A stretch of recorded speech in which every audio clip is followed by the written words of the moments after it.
Everyone, and thanks so much for listening in. Really appreciate it. Thanks to the seminar organisers for this opportunity. I'm truly honoured to give the first presentation in the series, and I look forward to the next two presentations, which I'm sure Florence will sort of advertise at the end of the talk. I'd also sort of like to sort of thank the Leverhulme Trust, a UK funding organisation which has funded a project on Hong Kong history sort of 20 years ago, on which I moonlit to some extent and collected some data on radio broadcasting and the electronics industry in Hong Kong in the 1960s, and also which funded an international sort of network which comprised 6 other scholars plus myself. And we've got a book coming out, big plug, fingers crossed, with Oxford University Press later in this year, early next, on kind of global radio. And that's a sort of a demonstration of what you can do as historians via kind of collaboration with primarily kind of people working on the European empires, both in Eastern Europe and across the world, and how they were affected by sort of international broadcasting. So that's been a really exciting project, which I've been involved in over the last 5 years or so.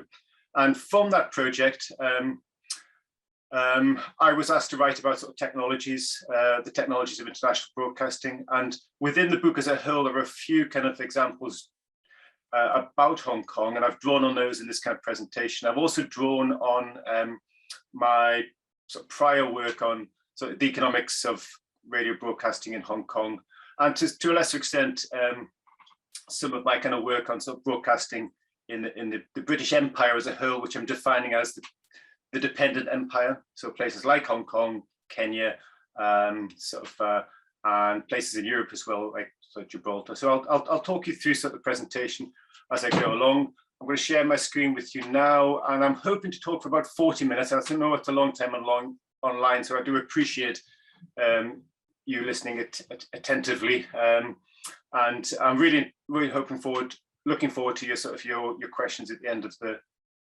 presentation.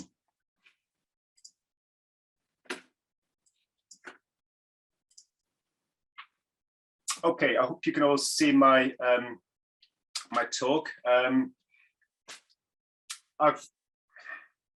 I'll focus on this image for a moment, because we're going to come back to this kind of image later in the presentation, because it's been difficult as economic historians of radio to kind of work out, well, issues about access. So a lot of the talk is about access, you know, who got access to radio sets and to the programs that were kind of broadcast through those sort of sets, you know, and so that's always a very, very important issue. And it's an issue related to kind of affordability and poverty. So that's one of my big themes, which I'll come back to towards the end. But let me sort of talk you through the structure of the talk first up. So I'll give you a sense of where I'm going. The talk will be split into 2 parts. The first part I will talk through, and hopefully this will be useful to you, even if you're not interested in international sort of broadcasting or the history of radio, talk you through kind of the Cold War history of Hong Kong, transnational history as I understand it, the transnational history and its relationship with Hong Kong sort of studies, and what has been written about sort of transnational radio history so far. So I'll work you through this, and I can send you kind of references by email request. So do send me an email if you want any further kind of follow. The second part of the talk will be drawing on my kind of sort of published work and unpublished manuscripts, and sort of talk about sort of 2 themes, technology and soundscapes, which has second idea is quite difficult to define, and I'm defining it in a particular way here. The Oxford University Press has a whole chapter on sort of soundscapes, which looks at this in terms of sound ecologies, you know, sort of what sounds are in the environment, and how people understanding kind of the impact of radio on sort of soundscapes, particularly urban sort of soundscapes. So that's the structure of the talk. So let me get moving here. Literature surveys first up in part one. This should be familiar to many of you. So hopefully I haven't made any kind of glaring sort of omissions and hopefully not any errors here. But broadly speaking, I've worked on this sort of 25 years ago, but there's a consensus here that the Cold War in East Asia and Southeast Asia further erodes the British Empire in the Far East. But there's no obviously early retrocession of Hong Kong back to China. Chico Mark's work is outstanding on this issue, the high diplomacy of the Cold War. We also know from Goodstad and others, such as Scott, that Hong Kong gains a high degree of local relative political autonomy in this kind of, sort of time period. Goodstad would say this is unprecedented in the history of the British Empire, the degree of local political autonomy that Hong Kong enjoys relative, compared to a situation where Britain is telling Hong Kong what to do with respect to certain kind of issues like public housing, how to use kind of radio to communicate propaganda. We also know from Diawara's sort of work that Hong Kong in this sort of period of kind of Cold War becomes a very interesting sort of place. It's a liminal place on the edge of empires, as Carol has kind of argued persuasively. And it's a space of negotiation, facilitation, and experimental creativity. It's also, if we kind of draw on kind of Peter Hamilton's recent work, a frontline city. And we know a lot now about kind of how active US agencies are in Hong Kong, both official and unofficial agencies of the US kind of, sort of state, and how embedded sort of trans-Pacific social networks are between kind of Hong Kong and parts of the Americas. So this is all kind of well understood.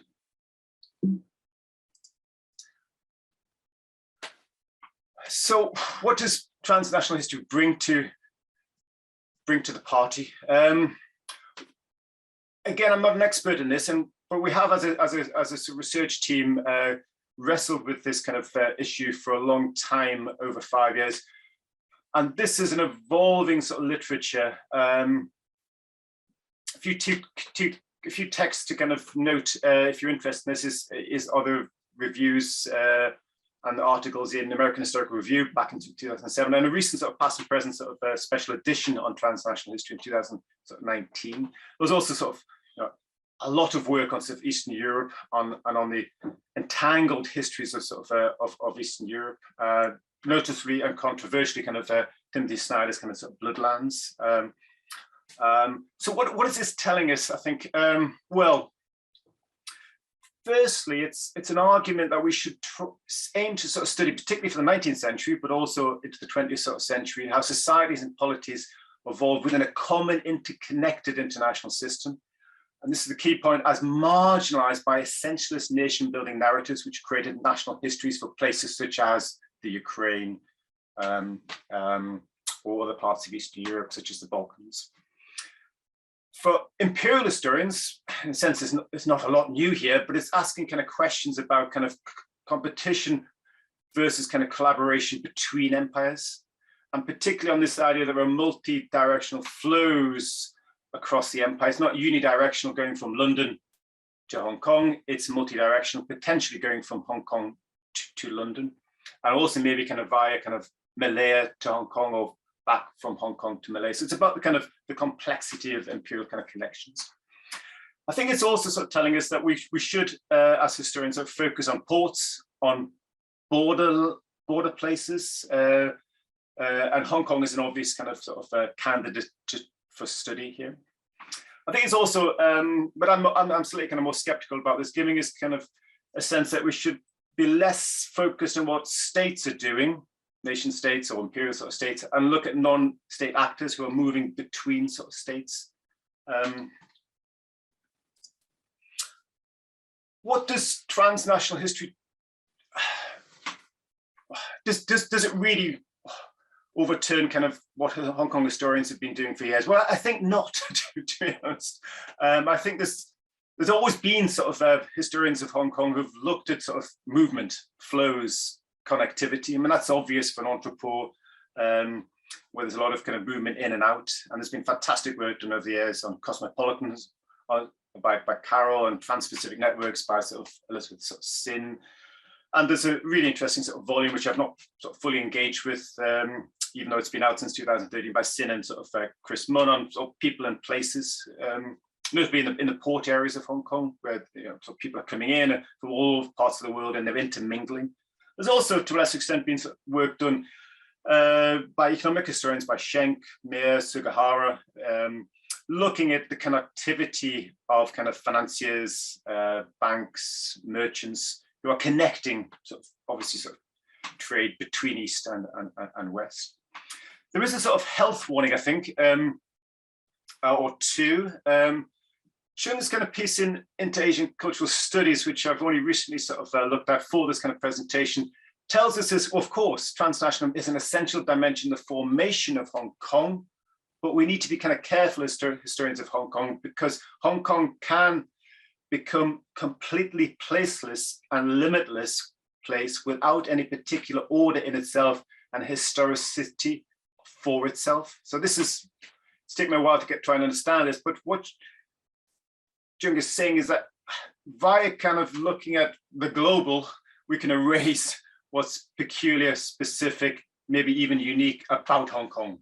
Yeah, so this is something I'll come back to sort of later in the presentation. De Vries, who's an economic historian, originally on sort of the Dutch Republic in the 17th century, wrote an interesting sort of methodological kind of piece about transnational history.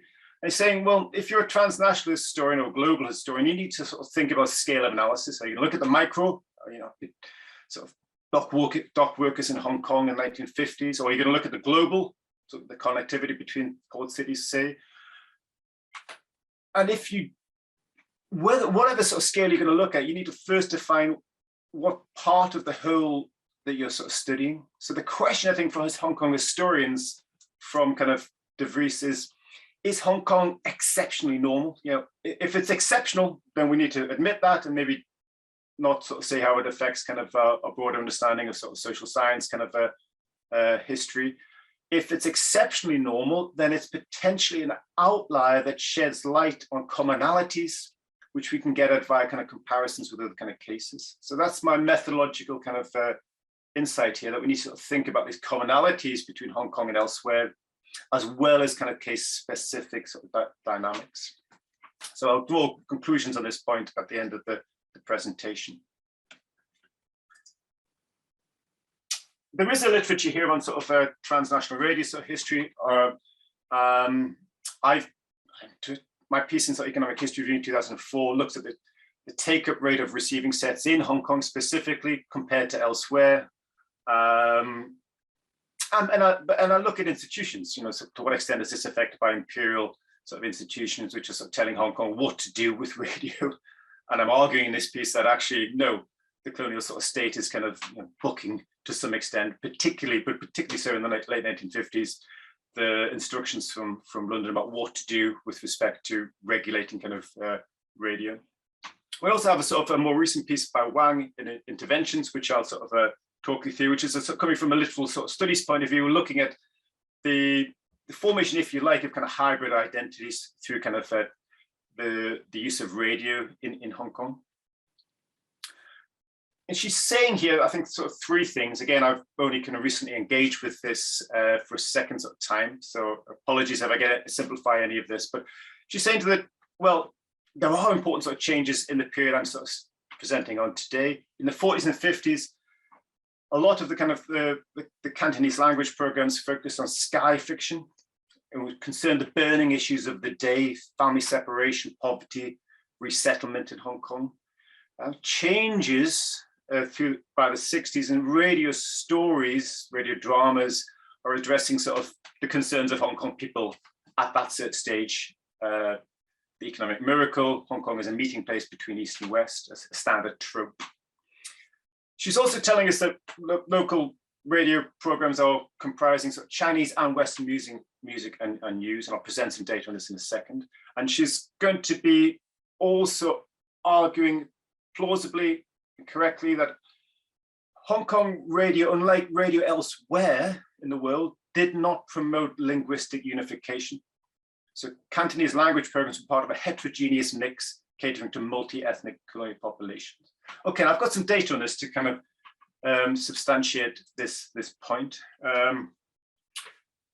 I can talk about the origins of this data by email or at the end of the talk, but if you look at what's happening in Hong Kong in 1952, there's a wireless network, Radio Hong Kong, and a wired network run by a British multinational enterprise. And this is telling us that Cantonese is a minority language of broadcasting. So the wireless Radio Hong Kong is committing 32% of its resources to Cantonese language program. The majority of programming is in European languages, primarily kind of English, with sort of half an hour a week in French or German.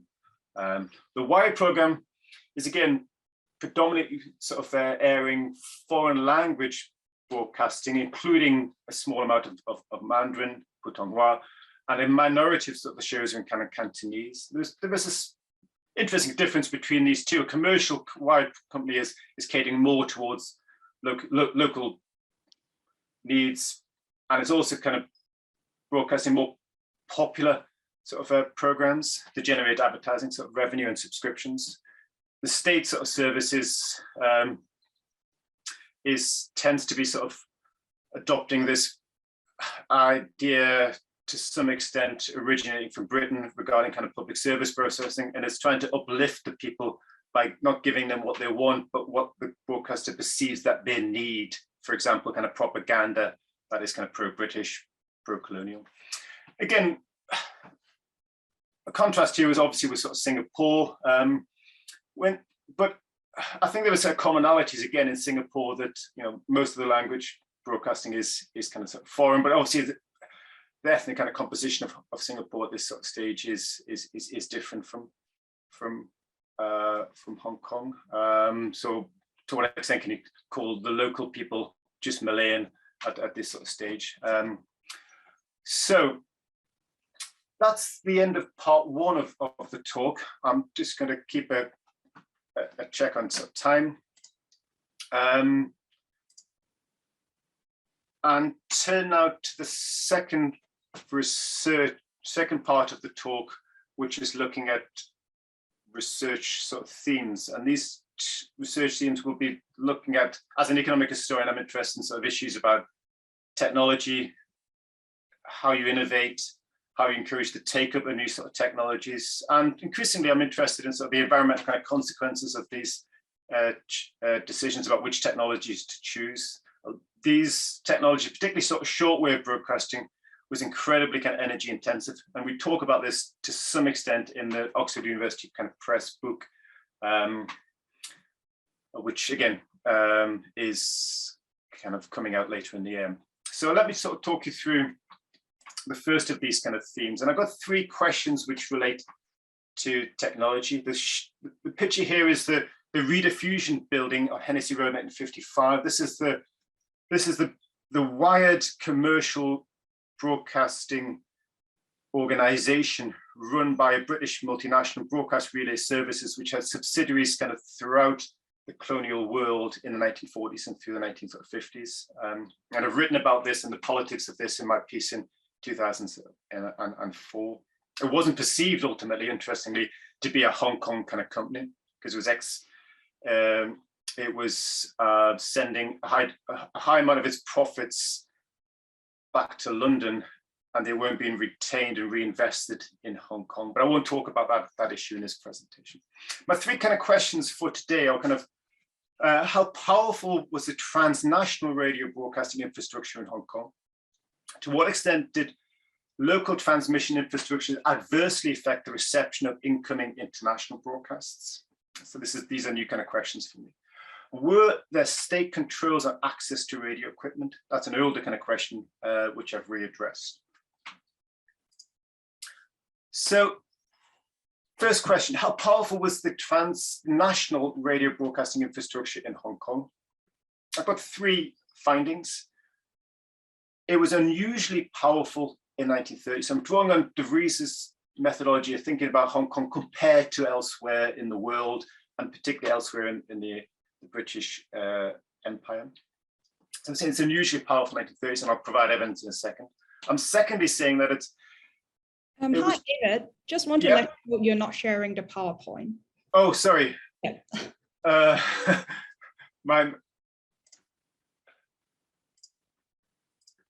My mistake. Yep, it's all right now. That's okay. Yeah. So my recap. So how powerful was it, the transnational radio broadcasting infrastructure in Hong Kong? So 3 findings: unusually powerful 1930s only, more powerful than colonies still in the 1950s, but less powerful than other great propaganda powers, Britain, the US, the USSR, and increasingly sort of China. So what's my evidence to kind of that I used to reach these kind of conclusions? Okay, so it's more powerful 1920s. If we look at this in terms of kind of the distribution of shortwave transmitters, kind of globally, this is a technology which beds down.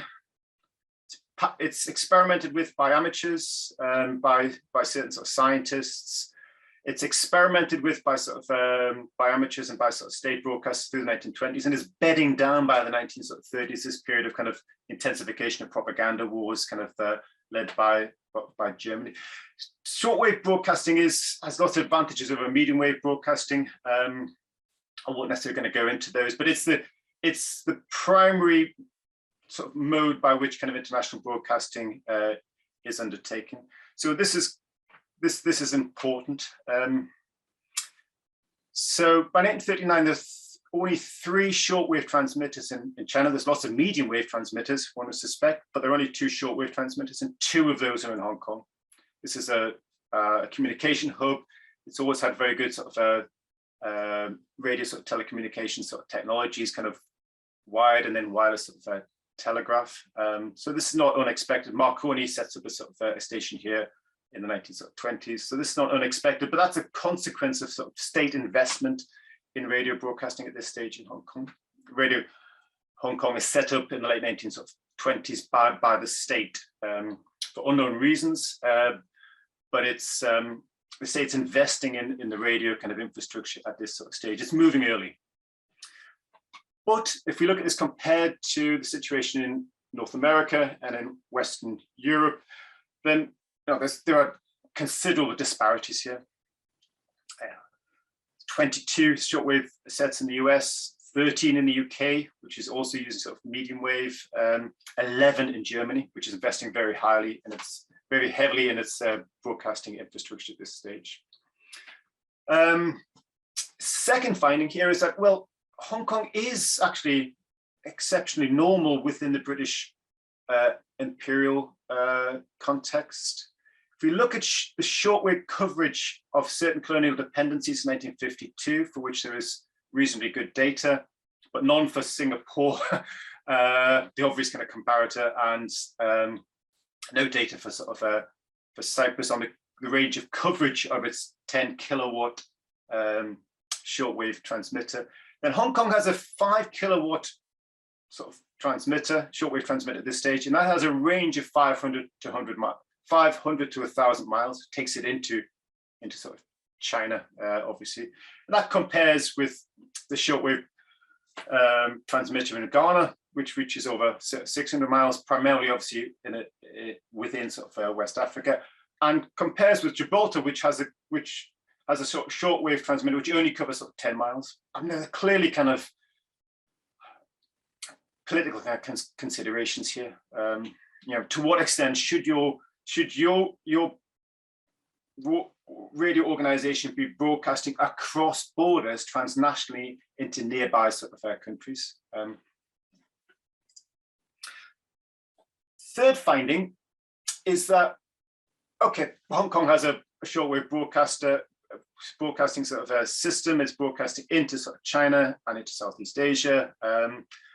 But if we look at this in a global perspective, then the average power of shortwave transmitters sold by 4 European manufacturers in the 1950s was 126 kilowatts, Hong Kong shortwave transmitter is 5 kilowatts.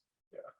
So the high-income countries in North America, high-income countries in Northwest Europe, and the USSR, and increasingly sort of the Chinese People's Government are investing in extraordinarily kind of powerful shortwave kind of broadcasters to kind of ensure that their kind of foreign language broadcasts are kind of reaching across continents and where possible across the world. And we see this visualized in a kind of visualized on your right-hand side here, BBC kind of map drawn shorthand derived from the archives, looking at how Britain via the BBC is trying to kind of broadcasting in a range of languages across the world.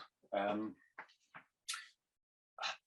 mean, the BBC is investing in Cantonese language broadcasting at this stage. I know too little about this, but there's evidence here that it has about sort of 60,000 listeners to its Cantonese language programs, I think, in the late 1940s. So it is investing in sort of reaching this Cantonese diaspora. But if we again look at this in comparative perspective, the vast majority of the BBC budget for its external services is allocated to waging Cold War in Europe. A very small amount, maybe 10 or 12%, is going to servicing the needs of about 70 million kind of people living in the dependent British Empire in the world. So what the BBC is doing for the Empire in terms of its direct broadcasting from Daventry in London via shortwave kind of systems is insignificant compared to what the BBC is doing to wage kind of Cold War in Eastern Europe and into the USSR. If we look more closely at this BBC Hong Kong nexus, then the BBC is also getting its programs into Hong Kong via rebroadcasting. So you rebroadcast via shortwave, and these signals are strengthened in Hong Kong and rebroadcast. Again, I don't know enough about the technicalities of this, but again, if we look at what's happening in Hong Kong, then it's receiving in 1948 about 330 hours a year from the BBC. But this compares poorly relative to other colonies, which are receiving on average 179, was at 1,719 hours per year of BBC programs, which are then rebroadcast sort of locally and regionally. In terms of the transcription service, the Hong Kong receives about 555 hours per year in transcription material. That's more than the average going to other kind of colonies at this sort of stage, the average being sort of 376. Now this is sort of interesting. It's telling about the ineffectiveness of BBC broadcasting through Hong Kong. These transcription services at this stage arrive by boat, only later did they arrive by air. So this is a very sort of slow service. And these transcriptions were evidently not adapted to local audiences. So there's lots of complaints by colonial kind of bureaucrats working for kind of Radio Hong Kong about how this imperial propaganda was just kind of ineffective because it wasn't tailored to local sort of needs. But tailoring sort of material to local needs is incredibly kind of expensive for a state broadcaster. A point I'll come back to. Okay, second question was that to what extent did local transmission infrastructure adversely affect the reception of incoming international broadcasts? So we need to sort of look at what's happening in Hong Kong here, and there are important institutional sort of changes which I kind of describe kind of fully in my piece in Economic History Review in 2004. But let me sort of try and sort of split these, as we're encouraged to do now as transnational historians, into what is kind of common to Hong Kong and what is kind of contingent happening because of Hong Kong. So what are these global commonalities? What we have here is a local wireless broadcasting service, which has a pretty good geographic coverage within Hong Kong. But there are kind of topographical issues in Hong Kong, and the built environment makes kind of reception kind of patchy. You know, it's not kind of universal for all. We also need to understand that in Hong Kong, medium wave sets are cheaper than elsewhere in the empire, but they're not necessarily affordable for all people in 1950s Hong Kong, a point I'll substantiate in a second. Still with respect to global commonalities, we need to sort of think about, well, a lot of people in Hong Kong, if you think back to the data I presented on hours of broadcasting, wireless and wired, far more kind of hours of broadcasting were in wired service paid for by subscription rather than the wireless service paid for by sort of through licenses. So those broadcasters who are paying for those listeners who are paying for a subscription cable sort of service from broadcast relay services only had access potentially to the two sort of channels through the wired service. So they could not, through the loudspeaker in their homes, access broadcasts coming in from China, from the US, from Japan. So their world was determined by the regulatory sort of system affecting what the rediffusion service could sort of air in Hong Kong, and it was subject to to a sort of regulatory sort of system which mandated that I had to use a certain proportion of official news, BBC sort of news, for example. Okay, so this is an oligarchic sort of radio sort of system by the early 1950s Hong Kong, with a state-run wireless service and a kind of commercial wired service, which is kind of sort of stringently regulated and is airing kind of British kind of propaganda news as well as kind of drama. So what are the local contingencies? Again, I described this kind of more fully in my sort of 2004 piece. But what happens here is wireless radio merchants are becoming increasingly dissatisfied by what they perceive as the slow rate of take-up in this kind of ossifying kind of regulatory sort of system in Hong Kong. And they lobby for their right to establish a commercial wireless kind of station, a local one in Hong Kong. The Hong Kong government refuses the request because it is subject to an imperial sort of a broadcasting policy which says keep radio in the public sector, keep it under state control, do not allow sort of local interests to take control of radio, because this is an important sort of technology for building sort of independent nations, for controlling kind of sort of radicals. So it needs to be in the public's.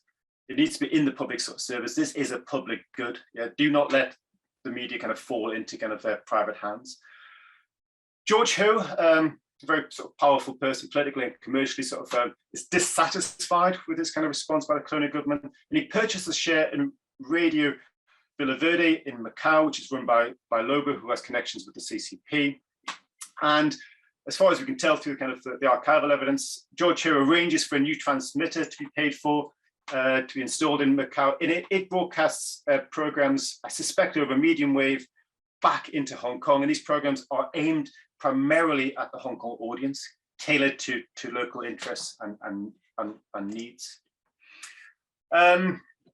Okay, third question, were there state controls and access to radio equipment in Hong Kong? So this is going to limit your ability to access international broadcasting. And it's related to kind of questions about, well, if you're a Hong Kong consumer, should you choose to pay for a subscription service to gain wired radio?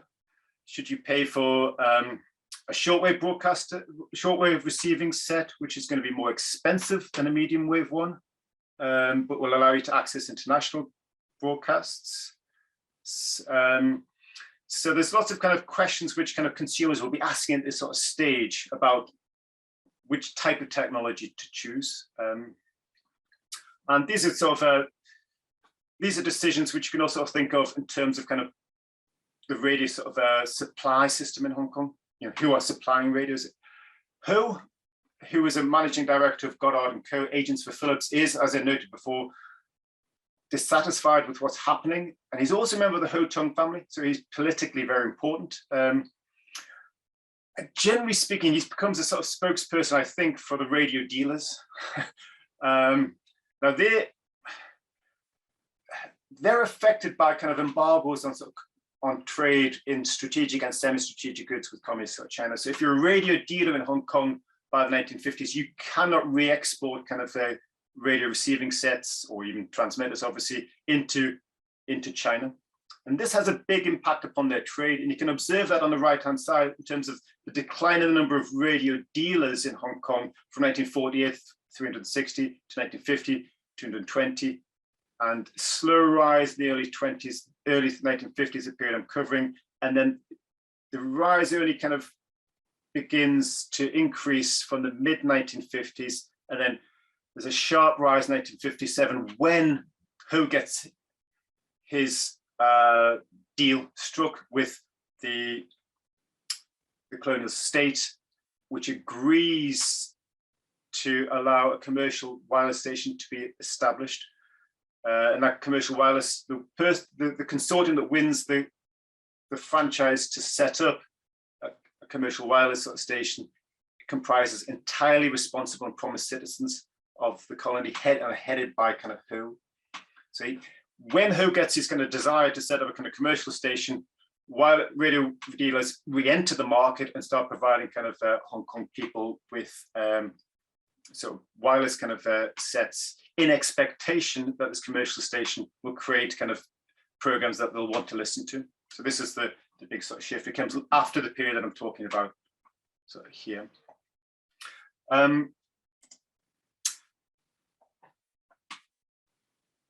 Okay, I'll come back to some of these points about affordability in a second, but my second research theme in part 2 of the paper relates to what extent did radio transform the urban soundscapes in this period of the early Cold War in late 1940s, early 1950s. Situation very different by the 1960s, as Wang has indicated, where many more people are buying radio sets, many more people are listening to radio sets. You have a commercial broadcasting sort of what they perceive to be popular, including kind of imported sort of music.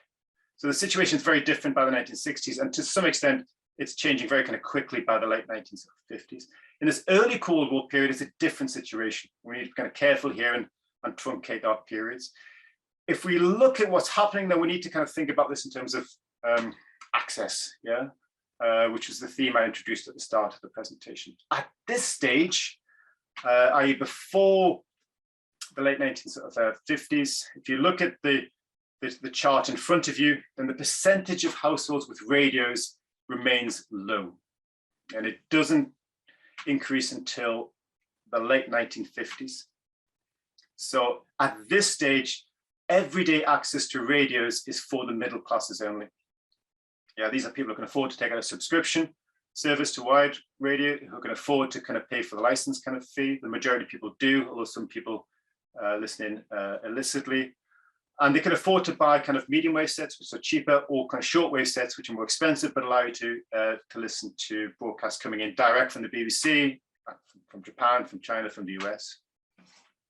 So this is the situation here. And this kind of relates to kind of income levels. So if you plot kind of real wages, data is terrible, but this is the only data you have, then real wages are pretty sort of stagnant throughout the 1950s, only increased from the late 1950s and in a sustained way through the sort of 60s. And at that point, people can afford radios and they can afford to take out higher purchase kind of agreements to purchase a radio.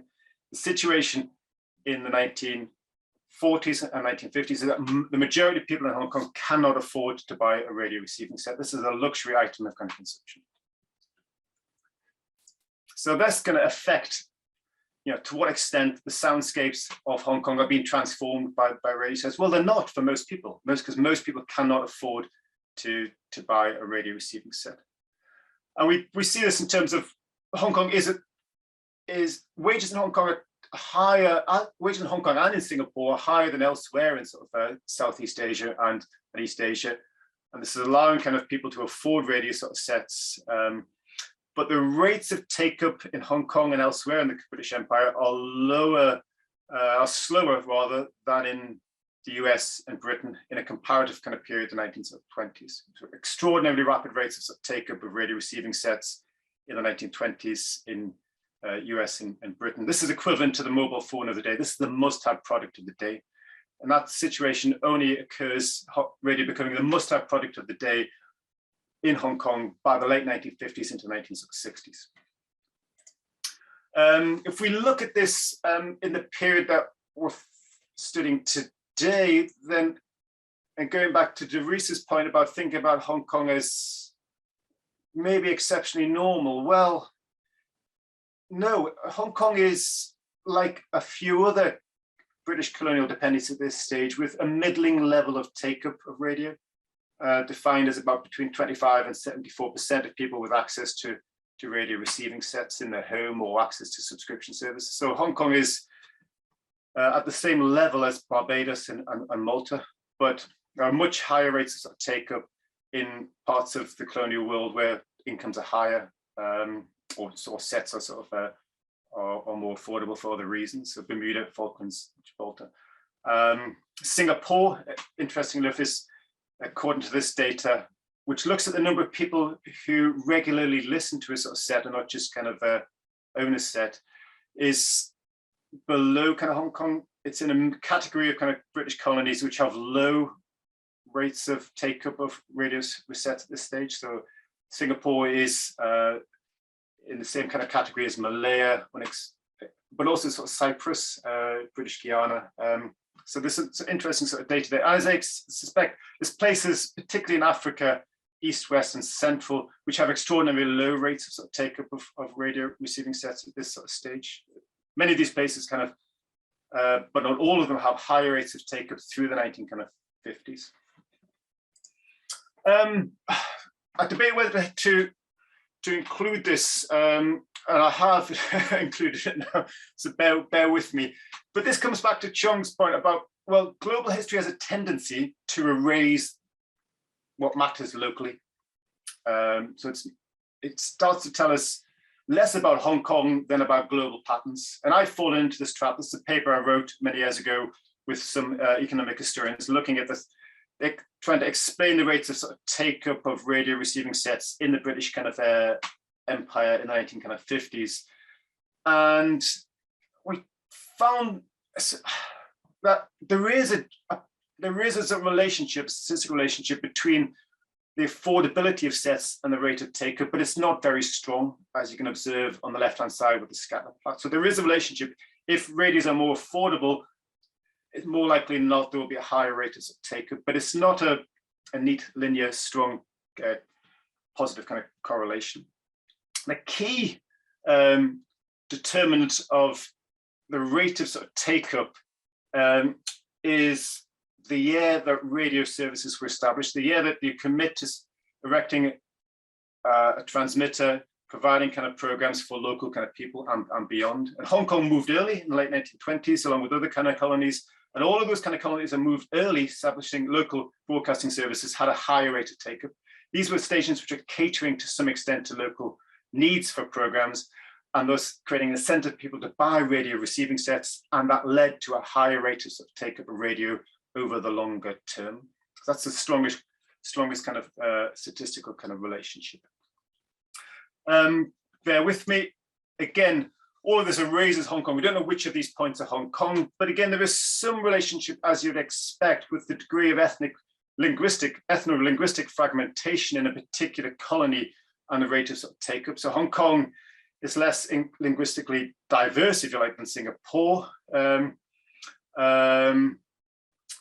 but it's more ethno-linguistically diverse than other kind of colonies. And there is some relationship, but it's not extraordinarily strong relationship between the level of ethno-linguistic diversity and the take-up. So in places which are more ethnically linguistically diverse, there's a slower rate of take-up because it's more expensive, if you like, to cater to all these kind of needs of people, to put on kind of programs in a variety of languages and to cater to a variety of different kind of cultural tastes. So that is as you'd expect, but the relationship is not sort of neat, but it does exist.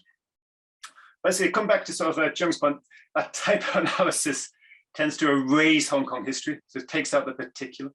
So I'm interested in your thoughts on this. I have, I think, one final substantive slide, and then I conclude. Sorry, two slides. I've added one. Okay, so coming back to these local contingencies. So Hong Kong has a high rate of sort of take-up of radio relative to other places. But then things are happening in the 1950s. George Ho is getting dissatisfied with the colonial sort of state, agitating to establish a kind of commercial radio sort of station by the mid-1950s, setting up a de facto pirate station in Macau to broadcast into Hong Kong. This was, I mean, his position is completely justified if you look at the data. So the data here is on the ratio of government expenditure on radio relative to revenue derived from radio from, say, license fees. You've got places like Northern Rhodesia and Nasilan, which is committing huge amounts of public subsidies to radio broadcasting, perceiving this to be a public good, need to kind of increase kind of expenditure on propaganda. Radio is a very effective mode of propaganda. You can get to lots of people kind of quickly, instantaneously, in an intimate way, building up a relationship with them, cutting out kind of sort of mediators, the press. So it's perceived to be a utopian sort of solution to lots of kind of problems kind of that are presented to kind of colonial states about kind of building kind of loyalties of their people. So you get some states that are committing a lot of public money to subsidizing radio. Northern Rhodesia is exceptionally normal, but you also got Singapore, interestingly, which is subsidizing kind of radio sort of propaganda at this sort of stage. Contrast that with kind of situation in Sierra Leone, Falklands, and also Hong Kong, where actually, if you read this correctly, the government is divesting. So it's getting more revenue from broadcasting that's in putting back into broadcasting. Again, you see this in the archival evidence where broadcasters are complaining about this poor budgetary settlement for radio, public radio in the 1950s. They say we're not getting enough money from the colonial sort of state, and people are getting consequently dissatisfied by the service that we're providing. This is not surprising if you're a historian of Hong Kong. The state is parsimonious. It's reluctant to invest in kind of many kind of public goods. One last slide before I conclude. So looking at soundscapes is tricky because you've got to think about how people are emotively responding to the sound ecologies that are evolving around them. Hong Kong is a very busy place. We have sort of people living in squatter areas where there are sort of workshops using powered machinery. We have sort of powered machinery in domestic premises. We have an industrializing economy. This is becoming a busy, noisy sort of place through the 1950s. The real soundscape, I think, is going to vary from place to place. But this observation by a Hong Kong Labour officer in 1951 is quite interesting. This was a time of kind of rising levels of unemployment and underemployment of refugees who are still kind of coming into the colony. And